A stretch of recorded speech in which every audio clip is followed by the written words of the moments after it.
Have you ever wondered why God sent 10 plagues upon Egypt? This is a question that has intrigued many, and today we're going to delve right into it. Let's set the stage. Picture ancient Egypt, a civilization at its peak, but marred by the enslavement of the Israelite people. Enter Moses, a man on a divine mission tasked with liberating the Israelites. However, he was met with the stubbornness of Pharaoh, the ruler of Egypt, who refused to set the Israelites free. This refusal set the stage for the 10 plagues, a series of devastating events detailed in the book of Exodus chapters 7 through 12. From turning the Nile into blood to a plague of frogs and concluding with the death of the firstborn, these plagues were not random events, but a divine plan. So let's delve into the first plague and understand why God chose this particular series of events. The first plague saw the waters of Egypt turn into blood. This was no ordinary sight. Imagine waking up to find the life-giving Nile, the river that Egypt relied upon, turned into a flowing stream of blood. Fish died and the river stank, making the water undrinkable. This first plague was a direct affront to Hapi, the Egyptian god of the Nile. But the horror didn't stop there. The second plague brought an invasion of frogs. Frogs were everywhere, in homes, in beds, in ovens, in kneading troughs. They disrupted daily life and caused chaos. Interestingly, frogs were sacred to the Egyptians and associated with the goddess Heket. The Egyptians would not dare harm these creatures even as their numbers became unbearable. When the frogs eventually died, their rotting bodies created an unbearable stench across the land. Yet, the pharaoh's heart remained hard. In response, God sent the third plague, a plague of lice or gnats from the dust of the earth. The Egyptian magicians who had replicated the previous plagues were unable to mimic this one and declared, "This is the finger of God." The lice or gnats were tiny, yet their impact was enormous, causing discomfort and distress. This plague was an affront to Geb, the Egyptian god of the earth. These first 3 plagues were not just about causing discomfort and chaos. They were strategic, designed to challenge the Egyptian god's power and prove the one true God's supremacy. Each plague targeted specific gods worshipped by the Egyptians, showing them as powerless before the God of the Israelites. Despite the devastation and disruption caused by these plagues, the pharaoh's heart remained hardened. His pride and stubbornness prevented him from acknowledging God's power and setting the Israelites free. And so the stage was set for more plagues to come. The pharaoh remained unmoved, setting the stage for the next set of plagues. Despite the devastation, Pharaoh's heart remained hard. The stubbornness of the Egyptian ruler led to the escalation of divine intervention. The fourth plague was unleashed, bringing a swarm of flies that covered every inch of Egypt, turning day into night and rendering the air thick with buzzing. This wasn't a mere annoyance. These flies were agents of disease and filth, transforming Egypt into a land of pestilence. Not a corner of Egypt was spared except for Goshen, where the Israelites resided. This distinction was a clear display of God's protective hand over his people. Yet, Pharaoh's defiance persisted, and so came the fifth plague. This was a severe blow to the economic heart of Egypt, the death of livestock. Cattle, horses, donkeys, camels, herds and flocks all dropped dead, leaving the Egyptians in a state of despair.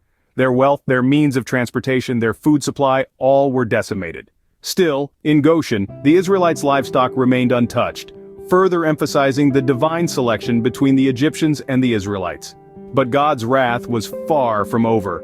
The sixth plague descended, and it was a plague of boils. This was not only an attack on the Egyptians' health, but also on their pride. The Egyptians were known for their cleanliness and beauty, but now they were covered in painful sores from head to toe. The boils were also on the animals that survived the fifth plague, adding to the misery. This plague was so severe that even the magicians who had previously tried to replicate Moses' miracles could not stand before Pharaoh due to their suffering. With each plague, the severity increased, and so did the division between the Egyptians and the Israelites. Yet Pharaoh's heart remained calloused, even in the face of such divine wrath. But God was not yet done. His ultimate plan was still unfolding. The plagues were not just judgments but also lessons for both the Egyptians and the Israelites. Yet the worst was still to come. The final plagues brought Egypt to its knees. The last 4 plagues were indeed the most devastating and dramatic of all. The 7th plague was a storm of hail and fire, a spectacle of nature's fury that the Egyptians had never seen before. This wasn't just a typical hailstorm. Exodus 9:24 describes it as hail and fire mingled with the hail, very grievous. It was a cataclysmic event that destroyed crops and livestock, a severe blow to Egypt's economy and food supply. Following the hail, the 8th plague brought a swarm of locusts. These tiny creatures covered the face of the earth, so much so that the land was darkened. They devoured whatever the hail had spared. As Exodus 10:15 says, "They covered the face of the whole earth, so that the land was darkened, and they did eat every herb of the land and all the fruit of the trees which the hail had left." Next, darkness fell upon Egypt, a darkness so thick it could be felt. For 3 days the Egyptians lived in total darkness, unable to see each other or leave their homes. Exodus 10:23 notes, "They saw not one another, neither rose any from his place for 3 days, but all the children of Israel had light in their dwellings."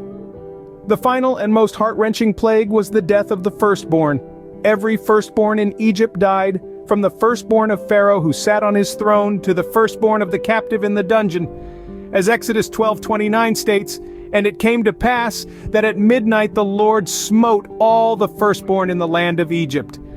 These final plagues were a crescendo of disasters that finally broke Pharaoh's stubborn resistance. The death of his own son was the final, unbearable tragedy that led him to release the Israelites. With the death of the firstborn, Pharaoh finally gave in. In the face of such events, one might ask, what are the lessons to be learned? From the riveting tale of the 10 plagues of Egypt, we glean several timeless truths. This story, etched in the pages of Exodus chapters 7 through 12, is not merely an account of divine wrath, but a testament to the profound lessons of faith, obedience, the power of God, and the consequences of pride and stubbornness. Firstly, the story highlights the importance of faith. The Israelites, in the throes of suffering, had to believe in God's promise of deliverance. Their faith was their beacon, their guiding light amidst the darkness of their plight. It teaches us to trust in God's plan, even when our circumstances appear bleak. Secondly, we learn about obedience. Moses, despite facing a formidable Pharaoh, obeyed God's commands. He stood firm, delivering God's messages to Pharaoh, even when they were met with scorn and disbelief. His obedience underscores the significance of following God's directives, irrespective of the challenges that may arise. Next, we witness the unparalleled power of God. He turned the Nile into blood, brought forth a plague of frogs, and even took the lives of Egypt's firstborn. These plagues, as horrific as they were, served to exhibit God's might and sovereignty. They remind us that God's power is limitless, and that He can bring about change in ways we cannot even begin to fathom. Finally, we see the dire consequences of pride and stubbornness. Pharaoh's refusal to free the Israelites, his prideful defiance against God, led to the downfall of his nation. His obstinacy resulted in sorrow and loss, teaching us the perils of arrogance and the importance of humility before God. Indeed, the 10 plagues of Egypt offer profound insights into human nature, divine justice, and the lengths to which God will go to liberate His people. So we've journeyed through the 10 plagues of Egypt, a story of faith, liberation, and divine justice. It's a tale that's as timeless as it is profound, deeply rooted in the annals of biblical history. We've seen how God, in His infinite wisdom and power, manifested these plagues to liberate the Israelites from their oppression. From the Nile turning into blood to the death of the firstborn, each plague served a purpose, a divine instrument to convince Pharaoh to free God's chosen people. It's a narrative that invites us to reflect on our own lives, our struggles, and our faith. Just as the Israelites were freed from their bondage, so too can we find liberation in our own lives through faith and perseverance. It's a lesson of resilience, of never losing hope, even in the face of the most daunting adversities. If you enjoyed this video, please give us a thumbs up. Become a part of our growing family and subscribe to our channel. May God bless you in all your endeavors. Thank you for watching.